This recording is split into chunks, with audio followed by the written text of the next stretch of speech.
We are going to create the background or the board for your wire sculpture. You can see this runner that I made.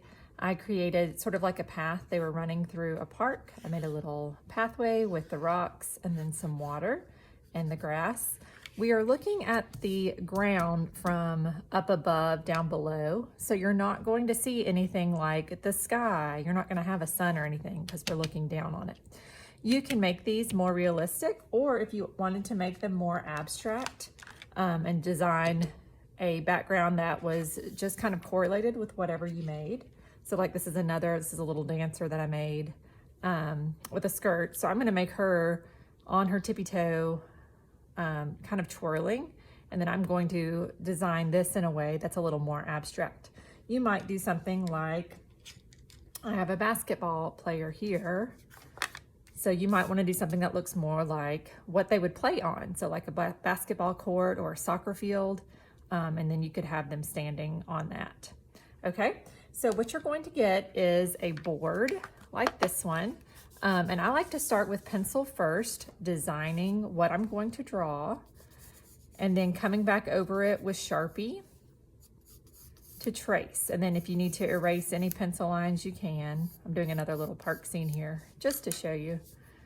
And then trace over with Sharpie. And then if you have any pencil lines that are still showing before you color, you can use those big pink erasers on your table. Are great for just kind of cleaning it up, you know what I mean, before you are ready to color. So for coloring, what we want to think about, I've got colored Sharpies you can use. These are great and make a nice deep rich color, but you want to color neatly. So for my ballerina, this abstract one, maybe I would pick out a few colors maybe that are in her outfit or that I want to go along with my design. The big thing with the Sharpies is just to take your time and to color slowly and neatly. If you have a marker that is running out, I suggest getting another one, or you can also use the markers that are in the window, or if there's a color that's not in the Sharpies that you would like to use, you can borrow one of those also. I noticed some students wanted like a tan color they couldn't find for the ground or for a baseball field, so they borrowed some from the window. So color neatly and solidly. And if you need to use a regular marker, you can do that as well. I want to show you a couple, just talking about craftsmanship. Craftsmanship is basically taking your time, working up to your best effort, staying inside the lines. And like I was saying, if like a marker is not working, it's stopping using that marker and getting one that is working. That's part of an artist working, is making sure they have the right tools for the right job and that they're taking their time with what they're doing. So you can see I'm just slowly filling in my areas.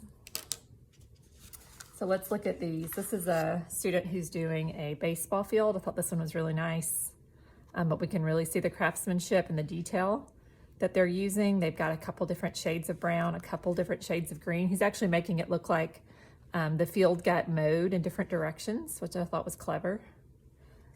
And then let's look at this student. She's not quite done, but she is doing such a good job coloring in with the different markers and adding details like rocks and outlines. And there's even little waves in the water, which I thought was really nice. Holding it up, there we go. Okay, now let's look at this one. I like the idea of the football field. He's kind of zoomed in on the football field, but what do you think about craftsmanship? He could probably spend a little more time coloring. I can still see a lot of scribbles and white spaces. So he might come back in next time, even with another green marker, and filling in some of these spaces. You can see the difference between the craftsmanship in this one versus this one, really taking our time and coloring it. Okay, so think about what you want your background to be. Again, the process is pencil, trace with Sharpie, and then you can use the colored Sharpies to fill in. If you need markers from the window, you can do that. When you are all finished, you need to write your name and your class code on the back. You can do this with a pencil or a Sharpie, so we know it is yours next time. Name and class code. All right. I am excited to see what you create.